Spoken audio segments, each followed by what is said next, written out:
अब हम बात करेंगे उत्पादन के प्रकारों की। लास्ट वीडियो में मैंने आप लोगों को बताया था कि उत्पादन फलन जो होता है उसके दो प्रकार होते हैं, अल्पकालीन उत्पादन फलन और दीर्घकालीन उत्पादन फलन। अल्पकालीन उत्पादन फलन एक ऐसा फलन होता है जिसमें जो उत्पादक होता है, जो ओनर होता है, वो उत्पादन के सभी साधनों में परिवर्तन नहीं कर सकता। वह केवल एक ही साधन यानी कि श्रमिकों की मात्रा में वृद्धि करके ही अपने उत्पादन को क्या कर सकता है, बढ़ा सकता है। तो अल्पकालीन उत्पादन फलन से अभिप्राय उस अवस्था से होता है जिसमें उत्पादक केवल श्रमिकों की मात्रा में वृद्धि करके ही अपने उत्पादन को बढ़ा सकता है। और उसी आधार पर उत्पादन के यहां पर तीन प्रकार दे रखे हैं। पहला होता है कुल उत्पादन, दूसरा होता है सीमांत उत्पादन और एक लास्ट होता है औसत उत्पादन, टीपी, एमपी और एपी। तो वन बाय वन हम डिस्कस करते हैं। सबसे पहले हम बात करते हैं कुल उत्पादन की, जिसको हम इंग्लिश में बोलते हैं टोटल प्रोडक्शन। तो एक निश्चित समयावधि में उत्पादन के सभी साधनों का प्रयोग करके कुल जितना उत्पादन प्राप्त किया जा सकता है उसे कुल उत्पादन कहा जाता है। यानी कि हमारे पास कोई भी एक निश्चित समयावधि है और वो निश्चित समयावधि एक दिन हो सकती है, एक सप्ताह हो सकती है, एक महीना हो सकती है, एक साल हो सकती है, कुछ भी ले लो आप, ठीक है। तो उस निश्चित समयावधि में उत्पादन के सभी साधन, याद रखना उत्पादन के कितने साधन होते हैं, 5, पूंजी, भूमि, श्रम, प्रबंध और साहसी। तो उत्पादन के सभी साधनों का प्रयोग करके हमने टोटल जितना प्रोडक्शन किया है वही हमारा क्या कहलाता है, कुल उत्पादन, ठीक है। अब इसके फॉर्मूलाज हम तब यूज करेंगे जब हम न्यूमेरिकल क्वेश्चन करेंगे, तो अभी मैं फॉर्मूला को नहीं समझा रहा हूं, ठीक है। अब हम दूसरा बात करते हैं सीमांत उत्पादन की। सीमांत उत्पादन का मतलब क्या होता है कि श्रम की अतिरिक्त मात्रा में वृद्धि करने पर कुल उत्पादन में जो परिवर्तन आता है उसे सीमांत उत्पादन कहते हैं। कैसे समझना, जैसे ही हमने ये क्वांटिटी ऑफ लेबर का मतलब होता है श्रमिकों की संख्या या श्रमिकों की मात्रा। जैसे मान लो कि जब मेरी कंपनी के अंदर एक लेबर काम कर रहा था, पहला लेबर काम कर रहा था, तब वह 100 इकाइयों का उत्पादन कर रहा था। जैसे ही फॉर्म में मैंने दूसरा लेबर लगाया, दूसरा श्रमिक लगाया, तो अब मेरा कुल उत्पादन कितना हो रहा, 210। जैसे ही मैंने तीसरा लेबर लगाया तो अब मेरा उत्पादन कितना हो रहा है, 330। यानी कि श्रमिकों की मात्रा में वृद्धि करने पर कुल उत्पादन में जो परिवर्तन आता है, जो चेंज आ रहा है, उसी चेंज को क्या कहते हैं, सीमांत उत्पादन कहते हैं। श्रमिकों की संख्या में वृद्धि करने पर या अतिरिक्त मात्रा में वृद्धि करने पर कुल उत्पादन में जो परिवर्तन आता है उसे ही सीमांत उत्पादन कहते हैं। अब ये निकलेगा कैसे, तो यहां फॉर्मूला देखना, एमपी का फॉर्मूला होता है next TP minus pre TP. Next TP minus pre TP, तो 100 के ऊपर कुछ नहीं है, तो 100 माइनस 0 100, 210 यानी 210 माइनस 100 कितना हो गया, 110। 330 में से 210 घटाओगे तो 120, 460 में से 330 गए तो 130, 600 में से 460 घटाओगे तो आएगा 140। यानी अगली टीपी में से पिछली टीपी घटाने पर हमें सीमांत उत्पादन यानी मार्जिनल प्रोडक्शन ज्ञात होगा, ठीक है। तो ये होता है सीमांत उत्पादन। और लास्ट आता है औसत उत्पादन यानी कि एवरेज प्रोडक्शन। एवरेज प्रोडक्शन के अंदर इसका एवरेज प्रोडक्शन का मीनिंग क्या होता है, कुल उत्पादन में श्रमिकों की मात्रा का भाग लगाने पर, कुल उत्पादन में श्रमिकों की मात्रा का भाग लगाने पर प्राप्त भागफल क्या कहलाता है, औसत उत्पादन कहलाता है। अर्थात देखो कुल उत्पादन कितना हो रहा है, 100। अब 100 में 1 का भाग लगाया तो कितना आएगा, 100 ही आएगा। 210 में 2 का भाग लगाया तो कितना आएगा, 105।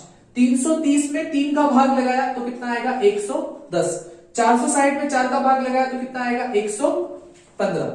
फिर 600 के अंदर 5 का भाग लगाया तो कितना आएगा, 120। अर्थात कुल उत्पादन में जैसे ही हमने श्रमिकों की संख्या का भाग दिया तो हमें जो भागफल प्राप्त हुआ उसे ही हम क्या कहते हैं, औसत उत्पादन। तो ये थे उत्पादन के प्रकार, कुल उत्पादन, सीमांत उत्पादन और औसत उत्पादन। अब हम बात करते हैं कि अगर सर हमारा क्वेश्चन न्यूमेरिकल आता है, अगर हमें ऐसी कोई तालिका दे रखी होती तो ऐसे क्वेश्चंस को हम कैसे सॉल्व करेंगे। ये तो थ्योरेटिकल हो गया, ठीक है। थ्योरी का क्वेश्चन आता है तब आपको इनकी परिभाषा और सूत्र लिखने हैं। अगर न्यूमेरिकल क्वेश्चन आता है तो उसको कैसे सॉल्व करेंगे, अब हम वो डिस्कस करते हैं। जब भी हम न्यूमेरिकल क्वेश्चन की बात करेंगे तो न्यूमेरिकल क्वेश्चन टीपी, एमपी और एपी इन 3 फॉर्मूला से ही सॉल्व होंगे। तो जो टीपी यानी कि जो कुल उत्पादन है, कुल उत्पादन को ज्ञात करने की 2 फॉर्मूला यानी कि 2 सूत्र हैं। पहला है सिग्मा एमपी, सिग्मा का मतलब होता है जोड़ यानी कि टोटल। सीमांत उत्पादन को जोड़ते जाओगे तो आपका कुल उत्पादन आएगा। और आप कुल उत्पादन को एपी के थ्रू भी, एपी के जरिए भी ज्ञात कर सकते हो। एपी का मतलब होता है औसत उत्पादन। औसत उत्पादन में श्रमिकों की मात्रा का गुणा कर दोगे तो आपको कुल उत्पादन प्राप्त हो जाएगा। दूसरा है एमपी यानी कि सीमांत उत्पादन। अगर सीमांत उत्पादन आपको ज्ञात करना है तो इसका फॉर्मूला होता है next TP minus pre TP, अगली टीपी में से पिछली टीपी को घटा दो। और लास्ट आता है औसत उत्पादन, कुल उत्पादन में श्रमिकों की संख्या का भाग दे दो। अब आपका जो एग्जाम में न्यूमेरिकल क्वेश्चन आ सकता है, खास करके आरबीएससी बोर्ड में या सीबीएसई या यूपीएससी या बिहार बोर्ड, उत्तर प्रदेश बोर्ड, किसी भी बोर्ड की हम बात करें तो वो 3 तरीके से क्वेश्चन आ सकता है। या तो आपको एग्जाम में टीपी दे रखा होगा यानी कि कुल उत्पादन, और आपको एमपी और एपी पूछा होगा, या आपको एमपी दे रखा होगा और टीपी और एपी पूछा होगा, या फिर आपको एपी दे रखा होगा और टीपी और एमपी आपसे पूछेगा। ठीक है, तो सबसे पहले हम बात करते हैं, यदि हमें टीपी दे रखा हो तो हम एमपी और एपी कैसे ज्ञात करेंगे। तो देखो एमपी का फॉर्मूला हमने क्या पढ़ा, next TP minus pre TP. बहुत ज्यादा इजी है, 100 के ऊपर कुछ भी नहीं है तो 100 में से 0 गया 100, 300 में से 100 गए 200, 900 में से 300 गए तो यहां आ गया 600, 1200 में से 900 गए, 1200 में से 900 जाएंगे तो कितना आएगा 300, और 2000 में से 1200 गए तो कितना आएगा 800। ये आ गया हमारा एमपी। और एपी कैसे ज्ञात करोगे, टीपी बट्टा क्वांटिटी ऑफ लेबर, यानी कि टीपी में क्यूएल का भाग लगा देंगे। 100 में 1 का भाग लगाया 100, 300 में 2 का भाग लगाया 150, 900 में 3 का भाग लगाया तो 300, 1200 में 4 का भाग लगाया वापस 300 आया, और 2000 में 5 का भाग लगाया तो यहां आया 400। ठीक है, अब हम बात करेंगे कि यदि एमपी दे रखा है क्वेश्चन में तो उससे टीपी और एपी कैसे ज्ञात करेंगे। तो टीपी ज्ञात करने के लिए 2 फॉर्मूला है हमारे पास। एमपी दिया हुआ है तो हम एमपी वाले फॉर्मूला का यूज करेंगे। TP is equal to sigma MP. Sigma का मतलब होता है जोड़, यानी कि 100 है तो यहां पर 100 लिख देंगे, 100 के अंदर 200 जोड़े यानी कि हमने इन दोनों को जोड़ा तो यहां आया 300, फिर 300 में हमने 300 और जोड़ दिए तो यहां आया 600, 600 में हमने 200 जोड़े तो यहां आया 800, और 800 में हमने 100 जोड़े तो यहां आया 900। ठीक है, अब हम एपी में सेम फॉर्मूला यूज करेंगे, TP upon quantity of labour. 100 में 1 का भाग लगाया तो 100, 300 में 2 का भाग लगाया तो 150, 600 में 3 का भाग लगाया तो 200, 800 में 4 का भाग लगाया तो 200, और 900 में 5 का भाग लगाया तो यहां आया 180।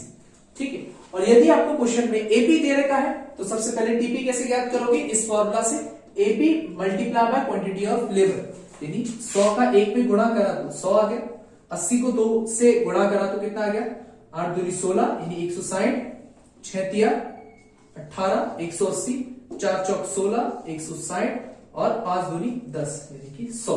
और वही same next TP minus pre TP करके आप एमपी ज्ञात कर सकते हैं।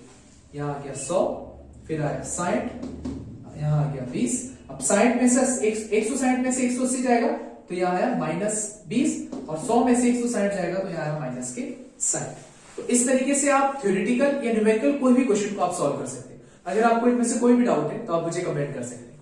Thank you guys.